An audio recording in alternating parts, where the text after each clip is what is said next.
All right, well, we're going to go ahead and get started. Want to welcome you out to our Leadership Collective session on creative communication, and I am so excited about this session. This session feels a little selfish for me, if I'm honest, because I thought to myself, who do I want to learn from when they are communicators? And I have two of who I believe are the best communicators. They are phenomenal communicators. I'm not a person who just says things or blows hot air. I really believe this. Like, I watch these two communicate, and I think, like, man, there's so much I need to learn from them. And so I have with me Michael El-Takrori and Tim Summers. Michael is from Las Vegas, and Tim is from Elevation Church in Charlotte. And man, just excited. We're going to get right into talking about communication, but why don't you guys kind of introduce yourself, tell a little bit about what God's doing through you in your spheres of influence. Yeah, absolutely. Well, so my name is Michael El-Takrori. Me and my wife lead really the next generation ministries at our church, Church LV, in Las Vegas under Benny and Wendy Perez. I've been there since I was a senior in high school, and my ministry journey has been in that house, serving our local church, building the ministry, and getting to learn how to.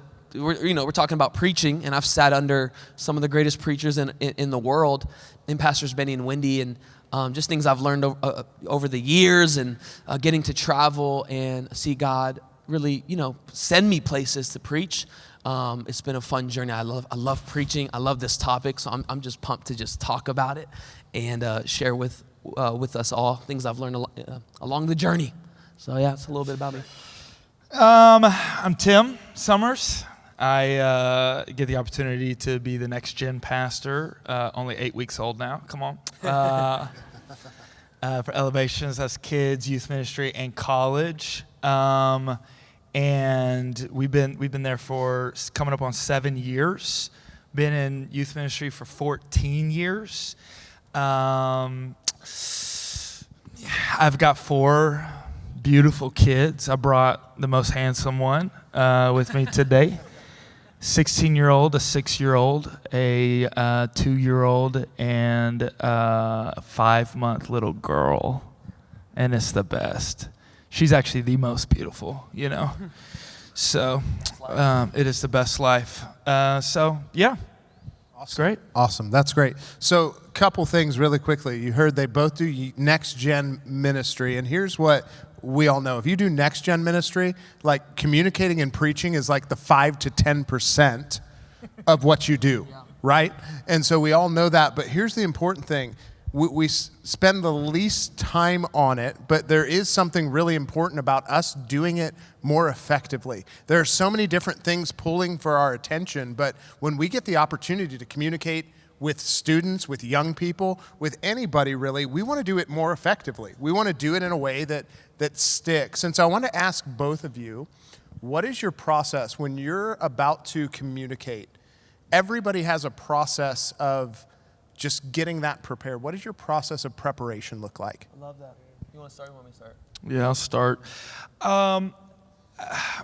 My prep is really different every single time. But that's the kind of person I am. I don't like routine. And I tell you that just to maybe give you permission. I think for a lot of times I would try and find that formula, and I just could never stick with it. Yeah. Like I could just never find the perfect thing. I'd go to like the Andy Stanley approach, to then like the Pastor Stephen approach, and then to like the Judah Smith approach, and realize I didn't know how to tell stories that well, and so then I'd change it. And so like when I prep, it is different almost every single time. It really is. But one of the things that I've learned and have kind of like I identified is that there are like 4 ways that my brain works: practical, art, spiritual, and science. And the way you lean as a communicator, whether it's like, is it really easy for you to just come up with stories and come up with illustrations? Okay, that's art, right? And a lot of people would always tell me like, you got to start with the scriptures. If you don't start with the scriptures, you're not holy. And dude, I would feel bad about that. That'd be a real struggle for me. But there would be some times where I like, oh, that scripture just jumped out to me. I got something for this, right? So for me, I just kind of go, science is like the heady thought, like just like a really good thought, like, oh, okay, now let me find scripture to support that, you know? And then the practical is like, okay, how do I actually walk this out, the call to action? So once I kind of figured those like platforms out for me, obviously at the end of the day, you want all four. But I'm okay with starting with whichever one for a specific sermon. It doesn't matter to me. Once I was able to jump over that, it was really, really easy for me to then like develop my own voice, as people always talk about, right? But then from there, it kind of flows. Once I get one, whether it's practical, art, science, or scripture, once I get one of those things, I'll start flowing to then fill all four of those buckets up, and then I'm good. I usually don't take, like 10 hours is the most that I'll spend on a sermon, like prep time. And when I mean prep, I mean just like, sometimes I just mean like thinking about it and like letting it meditate in my spirit. But I guess one practical thing I'll say is I will always, like if I preach on a Sunday, my sermon will be done the Wednesday before. It has to be. So that Thursday, Friday, and Saturday, I can be living in that thing and like preaching it while I'm like talking to people. You know what I mean? If I do it on a Saturday, I'm done for. There's just no way. It's just not going to be good for me. That's incredible. I've always been asked that question, and like I think it's evolved. I think that's what Tim is saying. All of us that communicate, we read the book, maybe have a leader that's given us a rubric. Then you try it, and then you find yourself adjusting it. I started to think about my journey as a communicator, how I approach a sermon, and I try to put language to it, kind of like that. And I think of it as stages. I think of it as like a process. And the stages that they are is the first one, and you can write this down, this is pretty good. It's the stage of inspiration. I think that's what he was talking about too, is this stage that every sermons are always provoked. You know, they're always prompted. A good sermons they're provoked from something. Something gets you to start going there. Now, what is that thing? Well, it can be spiritual. It can be the Devo you're reading, or the nugget you got from a preacher, or a phrase that really sparked interest. God could speak through anything, so it could be like a rap lyric. I know that's crazy. Is that weird to say? That like a lyric from somebody's song can provoke a biblical sermon. Now, it can't just be that, praise God, but it could start it. And so this stage of inspiration is important. And this is for people in the room that maybe are asking like, man, have you ever been here as a ministry leader? Like, what do I preach on next? Come on, has anybody ever been there? Like I feel that, like, I gotta preach this Wednesday. Like, oh gosh, you know what I do? I go to a notepad that I created of all the things that have been inspiring me. Now, that's scriptures, that's nuggets, that's phrases. And if I'm lost, I will go to that and ask the Holy Spirit what comes alive. So that first stage for me is very important. What inspires a sermon? And then from that place, maybe it's a text that you find, observations. Yo, hear me. Like this is it as a preacher. If you can get good at observing a biblical text, like just like as a detective, asking questions, before you pick up the commentary, before you steal the line from Mike Todd, hello somebody, before whatever, everyone has a journey, but like when you get good at just for you looking at the text, throwing all preconceived notions out, I'm coming at this for the first time, I'm taking away my biases, experiences, and I'm asking questions, every little question. Some of the best sermons I've gotten have not come from a commentary. It's just something I saw in the biblical text. Yeah. Just like, I never saw that before. Yeah. And so that observation step is really huge. And yes, you can use commentaries and all that stuff. I don't want to spend too long on this, but it's inspiration. That's the first stage. Observations for me, that's the second stage. The next part is putting the sermon together. It's the construction. It's like sitting down and how is the best way to communicate what I've just studied and thought on. One of the things he said that I think is so helpful for youth pastors, leaders, is giving yourself a runway to get a sermon, giving yourself a timeline. Like if you try to prep a sermon in one moment, it's really overwhelming. It's like going grocery shopping, going home, prepping that meal, serving it in one day. Has anybody ever done that? Exhausting. So part of a good communicator is having this arsenal in the fridge so that when I go to prep the message, I'm not spending all this energy picking up the meal. I've already been thinking about something. I've already been meditating. Does that make sense? And so I'm putting this together. What is the best way to say certain things? And as a communicator, I naturally just think of what makes a sermon stick great. I think of how captivating an introduction is. And the best sermons I listen to, I'm stuck in it the first 2 minutes. Yeah. The setup, like I'm trying my best to get the listener to go, I need to hear the rest of this message. There's nothing worse than being 20 minutes into a message and the crowd is asking, what are we even talking about? Yeah. I love that you set it up today. Like, we're going to go after the issue, which is disunity, and we're going to talk about unity. Okay, now I know what I'm getting on. I know what bus I'm getting on. Yeah. Nothing worse than getting on a bus you don't know where you're going. Yeah. And so I think of that, clear transitions, sticky statements, how to make this memorable. There's just like these things over the years. If you're a communicator, you should be watching, I heard this, you should be taking 2 sets of notes every sermon. What the preacher is saying and how the preacher is, like what you love about what the preacher is doing. Yeah. And if you do that as a student, I think you'll get better. Next stage, invitation, I pray on it. And then the last one, a deduction, is taking away stuff. Yeah. One of the best disciplines to have is having the discipline to take away stuff in the sermon that the Holy Spirit doesn't even need you to say. Yeah, that's great. You know what I mean? Hopefully you love the Bible in here. And hopefully you have a lot of content. One of the things I've had to discipline myself in is I'm not going to say everything. Because the best sermons you don't say everything. You say the thing you need to say in that moment for that 35 minutes. That's kind of the process I think of. Yeah. Give yourself a runway. Yeah. Man, that's so good. There was so much there. I hope you got all of that down. And if you did get all of that down, could you please send it to me later? Because that was awesome. Tim, something that you said that really set me free early on, and you mentioned something about finding your voice too. I think that's a continual discovery. Like, you're just continually trying to discover your voice. But you tried Andy Stanley's, you tried Judah Smith's, you tried all those different formulas. I remember doing that same thing as a young communicator, trying to make it fit. And I remember going to the back of, I was leading junior high at the time, and I remember going back to my best friend who also happened to run sound, and everybody needs a friend in their life who will look them in the eyes and tell them the truth. And I went back to him and I said, hey, that was kind of rough, wasn't it? And he said, yeah, it wasn't great. And I was like, okay. So what do you think I need to do better? How can I do better? And he said, you're trying to stay so confined to a formula that you're not just letting yourself go and letting yourself be who you are. Just let yourself go.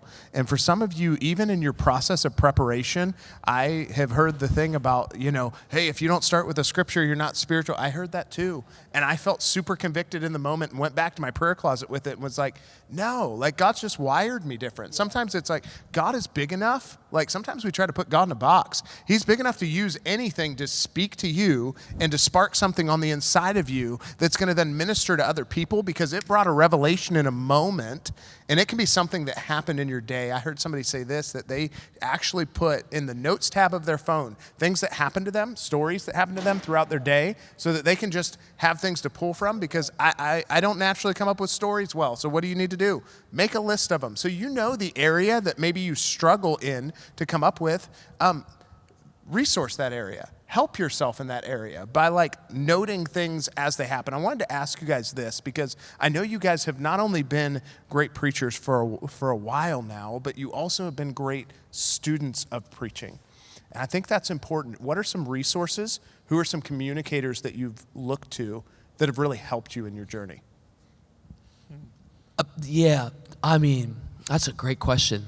I grew up so the legacy of our house, Pastor Wendy Perez is the sister of Pastor Judah Smith. So, growing up with Tyshawn at Church LV, we got to sit under some of the greatest preachers in the nation. So that's just a story for me. Church LV is a preaching house. Pastor Benny is a preacher. And so I think there's something about sitting under preaching that does something just naturally. Yeah. That's not helpful to anybody that's not sitting under maybe a preacher at that caliber, but there is communicators on YouTube, and there's people you gravitate towards in different denominations that you like and listen to. I think one of the most helpful things is learning from every voice that you gravitate towards, even if they're not in the camp you come from. And I listen to, I'm from a charismatic church, but I mean, there's something about Matt Chandler, the way he unpacks a theological truth in a practical, I like that. There's something about how Judah connects with the crowd that I really like. There's something about Stephen Furtick and how he makes it memorable that I want to glean from. I think it's okay to echo and mimic for a season. Everybody has been there. No one has started with the voice. I've never seen a young preacher start or an older preacher and they begin ministry and they find their voice. That's unrealistic. What happens is in the beginning of a communication journey, it's almost like you have training wheels. Yeah. You're learning how to ride this bike, and you're gravitating towards who people you like, and you're that's kind of not me, but that kind of is me, and you're finding yourself. Here's the problem. When you do that the rest of your preaching journey, you're a preacher that only knows how to bike with the training wheels on. So there comes a time where you have to allow yourself to kind of move those tires and see how you can go with who you are. You remove the other tire and you're like, ooh, I could bike by myself. That's a journey right there. Let me say something to the young preachers in here. This is like a pastoral nugget. This is why I say don't post preaching clips when you start preaching.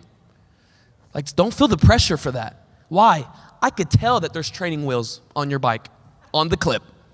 I can feel it on the clip. You are trying to look really cool with imagine just looking cool like this with a training wheels. Bro, relax, find your voice. Go through a season of anonymity. Don't embarrass yourself. Because if I posted back when I started this thing, ooh-wee, take that down, please. Because I just sounded like everybody else. And so that's why it's powerful to just be in a season of anonymity, find your voice, get your reps. I tell youth pastors all the time, you do delegate, you do give, but put yourself, I don't care if it's at school, in chapels. I used to just say yes to everything. Oh, you need me to speak? Oh, you're not paying me? Oh, I'm paying you? Yeah, that's cool. I'll pay you because I need to preach, right? I'm just trying to find a time to get this voice. I need to work this thing out. And the more you do it, the better you get. That's a big, you ask for resource. I mean, I'm talking about, ask Tim, yeah. Yeah, I have the answer to YouTube. I mean, that's every resource that you need. I mean, there's the amount of preachers and then the diversity of preaching. And I think this is where you're talking about it today, like agreement and alignment. Some of us are will only if you want to really learn the art of communication. Okay? I didn't say anything about theology. I said the art of communication. At any moment, you will listen to anything. You will listen to any preacher. If it's about communication, if we're just talking about communication right here, I'm not talking about theology. Okay, I'm not endorsing anything. I'm just saying, you can glean from everyone. And then it's not just preaching, it's comedians.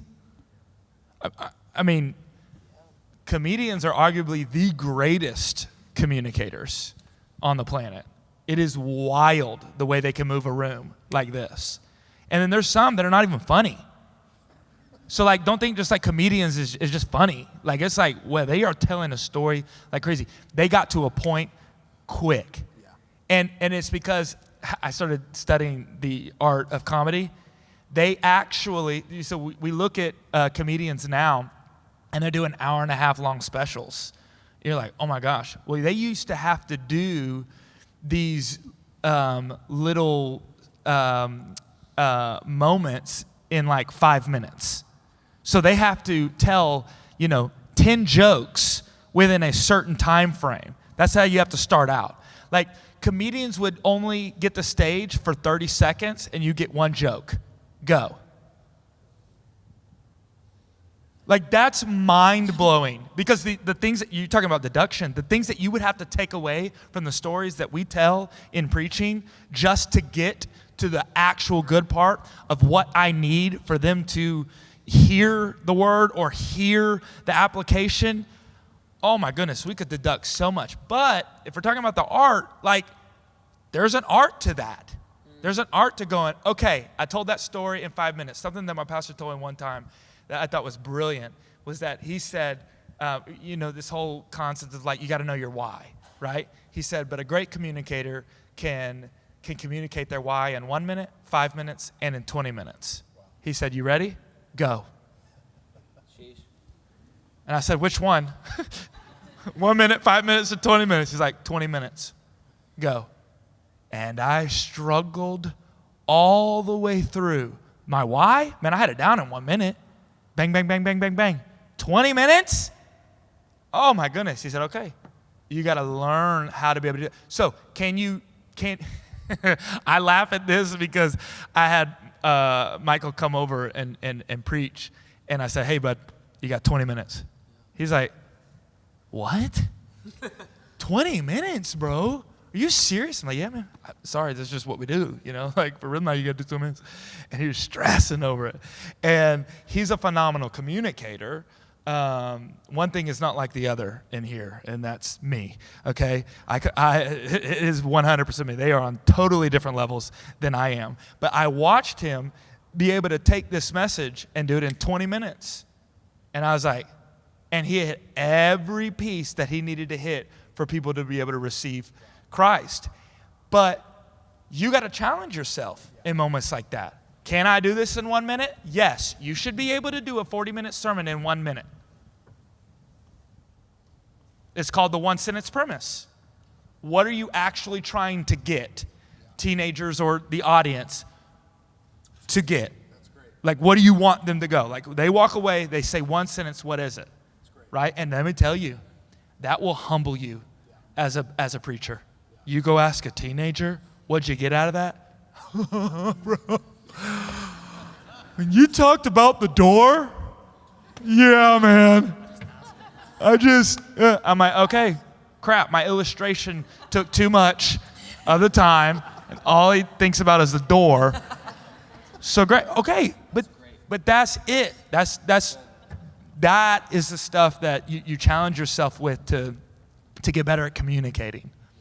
That's so good. You mentioned a couple things that I want to kind of dive into here. First of all, you talked about just being willing to go into any room, regardless of what it is, go to the school for free and speak in the locker room, all of those things. I just think that's a character thing, right? That's a proving ground, right, for communication, that if you can't preach to the 15 the same way you would to the 1,500, 100%. You probably shouldn't be doing it anyways. You need to like get your heart right before you move forward. I've watched you guys do that, and most people that people look at and say, man, I want to have a platform like that. I want to do that. They didn't see them cutting their teeth behind the scenes in the shadows where no one saw it. I've watched you guys do that, and I think there's a danger, especially right now, and has been for a while, of preaching for the podcast or the post and not preaching to the people, which is also a hard issue, right? How do you guys navigate that? Because you guys have some of the best clips that I have ever heard. You guys are both great with having something postable, but also carry that heart. How do you manage that tension? Man, what a great question. You start. That was the best pass off ever. That's a skill. Everybody take notes. I mean, how do you manage it? Man, I'm just so extreme. Like, that's why I love when Michael talks. It's like he like really helps you walk through all of it. I'm kind of just the guy that throws you in the deep end. And it's like, good luck, swim. I just do the opposite. I'm very much like, all right, everyone's doing podcasts? Cool. I'm not doing it. Yeah. Not going to do it. I'm just not going to do it. And everyone's posting clips about themselves. Man, I struggle with that all the time. I struggled with that for 4 years when I came on staff at Elevation. For 4 years, I didn't post a picture of me with a mic because I struggled with it so bad, so much pride, so much ego. Still do to this day. And I'll tell my creative team, like, don't post it. Nah, don't do it. And they're like, why? It's so good. I'm like, yeah, exactly. It is good, and I like it too much. Like, I'm thinking about myself way too much on this. And I know that I'm being vulnerable, and I don't know most of y'all. But I wish somebody would have told me that. Like, I wish somebody would have said that, because it is so hard to like manage that right now. Like and so I'll just go, nope. Now my pastor does that. My pastor does not do any social media. He's got a whole team that does it. If you didn't know, you probably knew, but yeah, he don't do it. He's not up at 8 a.m. posting clips of himself. Tim, who is your pastor? I'm just kidding. But he when he's no, I don't even have a social media on my phone. And I was like, why? Like, tell me. He's like, I struggle with it too much. It's like, I would see me like the numbers aren't there. And I'm like, I do the same thing. He's like, yeah, get away. Just run. It's not worth it. It's not worth it. And he said his ways are higher than my ways, right? Yeah. His thoughts are higher than my thoughts, right? Yeah. Okay. Well, I keep posting thoughts. At the end of the day, his thoughts matter than my thoughts anyways. So it don't matter what that happens. Okay, cool. Someone sees it, gets free of something, comes to the church, serves, they all get baptized. That's awesome. That's a tool. He said, I will hire for people to use that as a tool, but it ain't going to become my life. And I'm not good at it, but I'm trying to get there. Like, I want to get to that place. Like, I even thought about, like, man, are y'all going to record my message on Saturday? Because I might have to, like, clip some things. And immediately it was like, no, I ain't posting none of this stuff. I can't post none of this stuff. Because for me, it'll get in my soul, and it'll become about something that it is not really about. It is not really about. But here's the deal. Some people are making money and surviving and taking care of their kids because of their podcast. So I'm not saying podcasts are bad. I'm not saying like, what do they call it? Not interim. What do they call it? Tyshawn, what do you do? What do they call it? Itinerant ministry? Itinerant, thank you. There we go. Itinerant, yeah, they used to call it evangelism, you know what I mean? Sorry, I don't know. Itinerant ministry, right? And people are doing it. I'm like, yeah, you gotta be doing that so that you can like live, and you're called to do that. I'll just tell you right now, I'm not called to do that.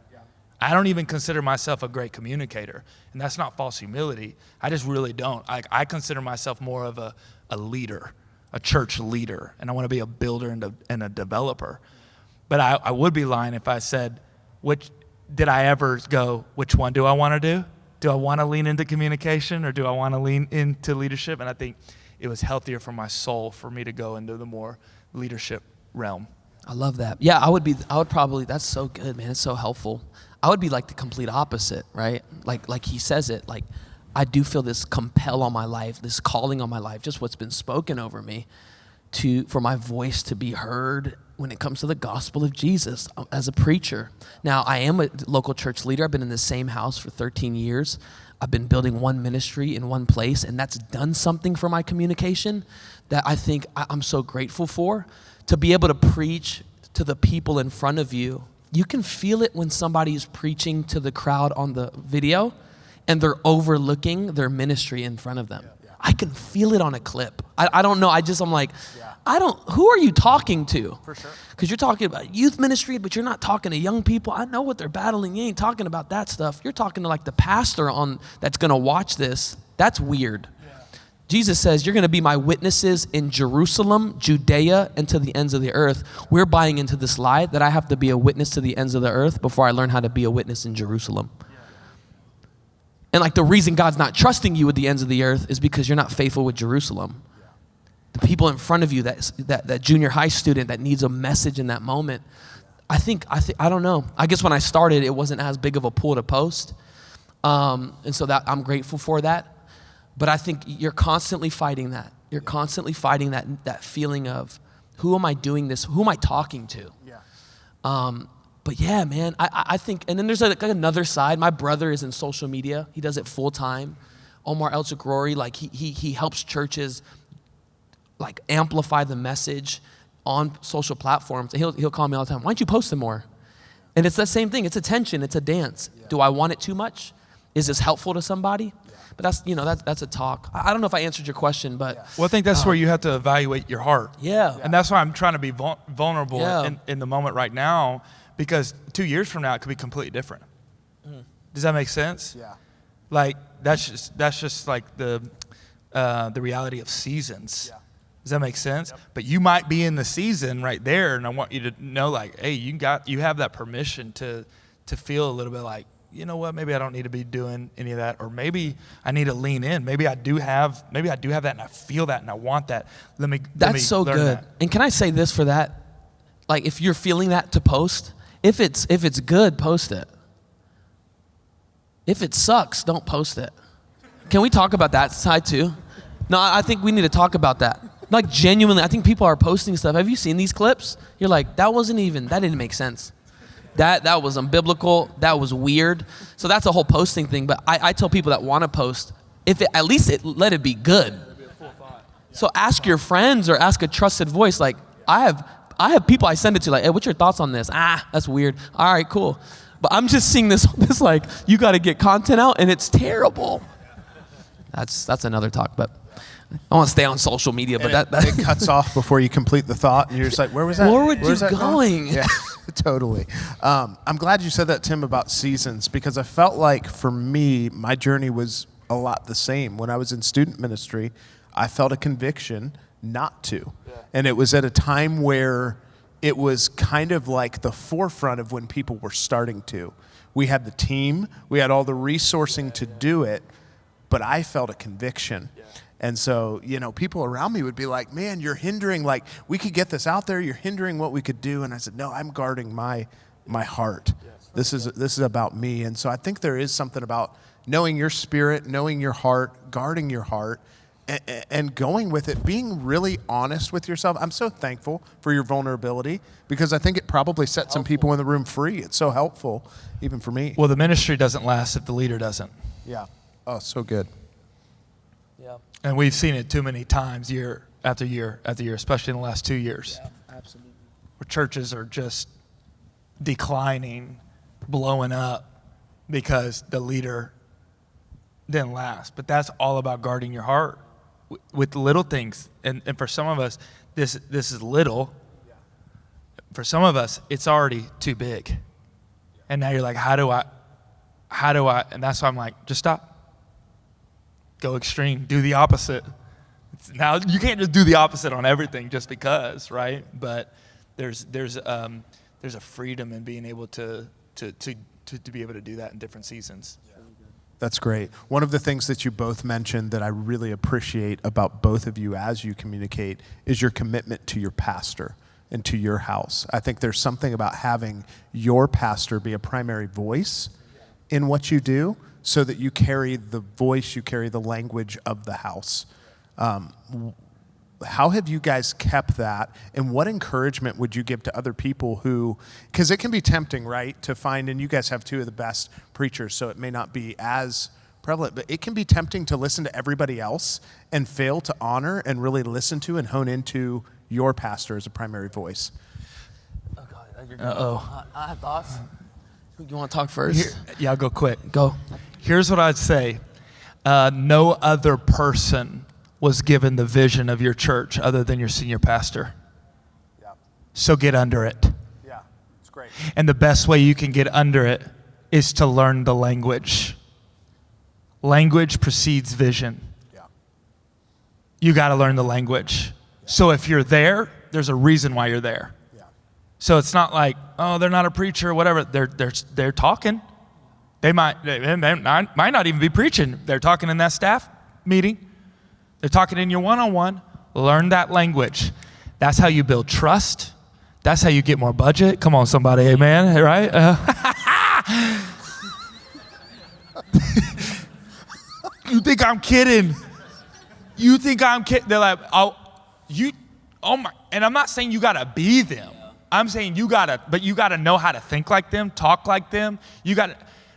I remember the day that Pastor Stephen called me into his office. It was our first one-on-one 2 years in. I wasn't even in youth ministry. He said, hey, come into my office. I said, oh my God, what's about to happen?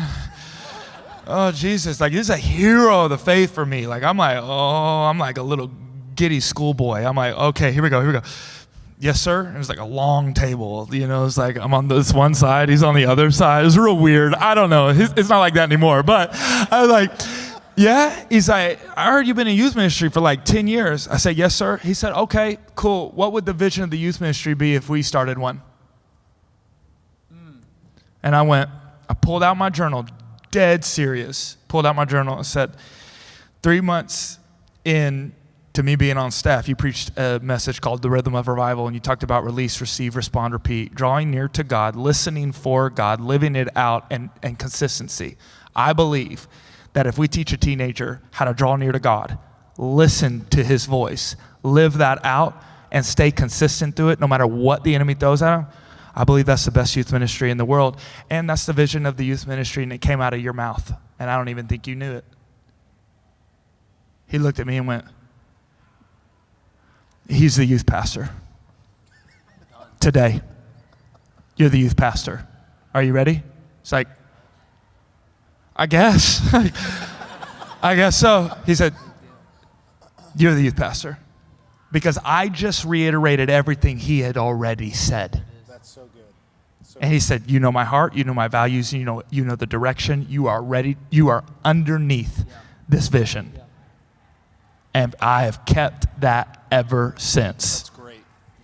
That's great. I think I was going to say it, but you said it. Your job as a youth pastor, young adult pastor, your job, your role, you're not doing your job if you don't do this. It's to amplify the voice of your senior leaders. That's it. And sometimes the hardest time to do that is when you're under them for a long time. Because maybe a critical spirit can come in and you can be like, oh, I could have done that better, right? Or I don't like that you use that translation. Right? I don't know. What's your thing? Like, you use the TPT. I don't know. The passion, and you start to like, you start to go like, I could have, and these words and thoughts come in. And you always have to get back to the place of, the reason I'm in the seat is to amplify. Matter of fact, if I do anything other than that, I'm bringing division. So you can be getting up on a pulpit preaching truth and feeling impressed by God to talk about, but you're saying it in a tone that isn't conducive to the house. The tone, I can hear it in some preachers, like you're trying to preach a different tone than your pastor. And it's not creating a youth ministry that's built up. It's actually dividing them. Because you're trying to fix culture or the house through your preaching. That's not the platform to do it. If you're offended by your pastor, or there's something you don't like, or something is coming from the pulpit that you have a concern with, have the strength to talk to your pastor about it if it's that serious. Culture is changed interpersonally, not on the pulpit. And I see a lot of young communicators trying to fix the house on the pulpit. That's not healthy. That's actually bringing division. And so I'm intentional, and what I heard with Tim, and maybe he accidentally did this, but this is an intentional leader that wrote his pastor's words down, and in a moment that he was asked, he had the words to say. If you want a bigger budget, if you want to get promoted, if you want to sound like the house, your sermons should be saturated in things your pastors say. So I will put that into the sermon intentionally. Hey, my pastor says this all the time. You can't stop a move of God, but you can miss a move of God. The Benny Perez hashtag.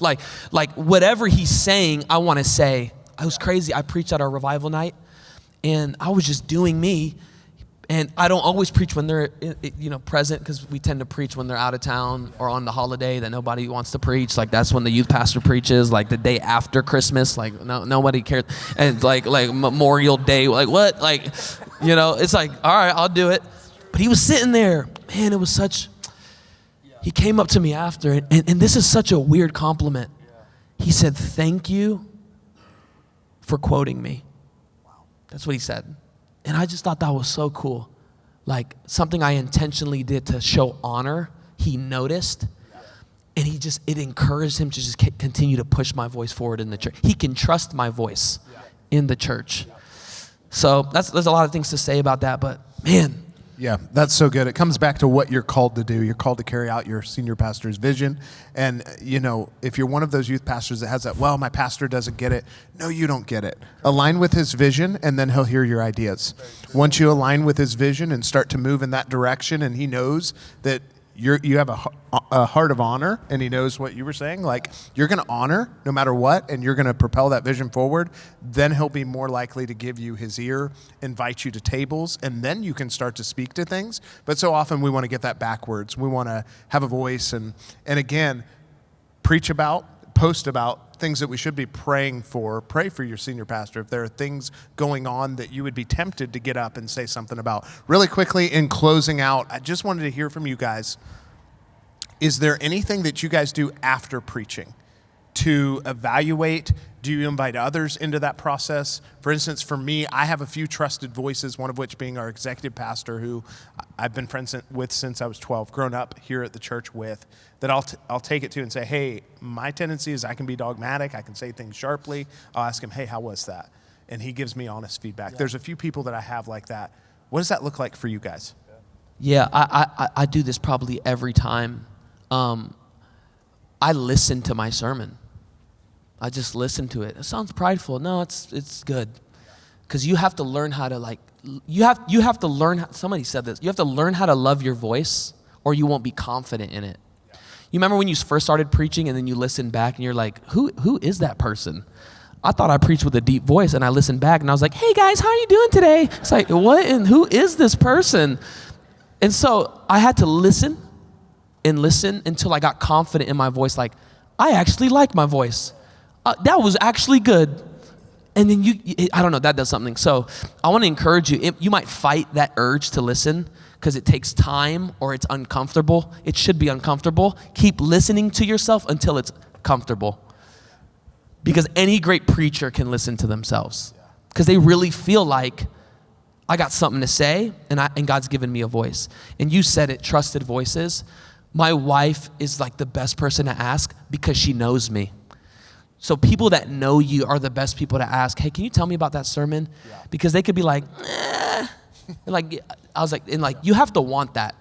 As a preacher, you have to want feedback or you won't get better. It's crazy that every other craft, they get feedback. Actors get feedback, athletes do. But we're so insecure as preachers. We're like, no, I was a word from God. I don't need any feedback. You relax. You need feedback. So I asked my wife. I asked some friends, right? And then here's the last one. Sitting with yourself and asking yourself this question. Was I true to myself? Yeah, that's great. You know what I'm talking about? You ever been in a conversation with a high level leader and you were trying to just impress them? And then you got back with yourself in the car and you're thinking about that interaction. You're like, I wasn't myself in that conversation. Because your conscience knows when you lied, you mimicked, or your conscience also knows if you were true to yourself. So sometimes I'll sit and go, I was trying to I forced that. Or I didn't like how I filled that silence with words because I was insecure about what I was saying. I didn't allow and so I'll just have a conversation with myself. I've done that for the last 10 years of preaching. And I think it's forming a voice that's true to me. I would like to believe that, but nobody's arrived. And so I do that every time. So yeah, that's my follow-up. Yeah, when you talk about talking to yourself, one thing that I just started, so I would say all that stuff is very, very true. I've given my wife permission. I'm like, I can't ask you. You just gotta you gotta tell me or you don't tell me. And so I know immediately, when I walk in from the house, if she don't say nothing, that wasn't it. And there's been times where I've been like, that message, oh, that was good. You walked into the room, nothing. And I'd be like, oh my gosh, I'm missing this whole thing. But I need her to do that because then I want to go back and start talking to myself about it. And then we'll come back 2 days later and we'll see if they align. Because I also want to be able to self-discover it as well. I think too many preachers are also getting all the answers from people. I'm like, yeah, but I need to self-discover. That's a thing, like, even when you're like teaching students, one of the biggest things, like, make them hungry. Don't give them all the answers. Like they need to leave hungry and go, yeah, Mom, I know, but the preacher was saying this, and I need to finish Ephesians 4 real quick. I need to know this for myself, right? But anyways, one of the things that I'll do is, like, I will literally. Oh, this is so stupid. I don't know why I'm telling you this. I'll open up Zoom and I'll have an e-group with myself talking about the sermon for about 20 to 25 minutes. I'm dead serious. I'm dead serious. And I'll record it too. And the reason why is so then I can look back at that and go, did I understand the message enough, even within my own heart, that after I preached it the next morning, could I lead an e-group? Could I lead a moment to go deeper within the message? And what I'll find is, like, oh my gosh, I have some nuggets from that recording, right? And go, great. I put the right things in to the message. Yeah. I was able to go further within the message, which means, like, hopefully it's easier for my leaders to do that. Yeah. Hopefully it's easier for parents to do that and students to do that. But when I first started, I had nothing to say. I just re-preached the sermon. Yeah. I'm like, I'm not giving people handles. Yeah. I'm not giving people tools. I'm not giving people resources, right? But I would actually see it through the recording of me processing my message alone the next day. Yeah. So that's great. That's awesome. That's great. Love that. Hey, thank you guys so much for speaking to this. That went so quick. That time went so quick. Can we hear it for these guys? That was awesome.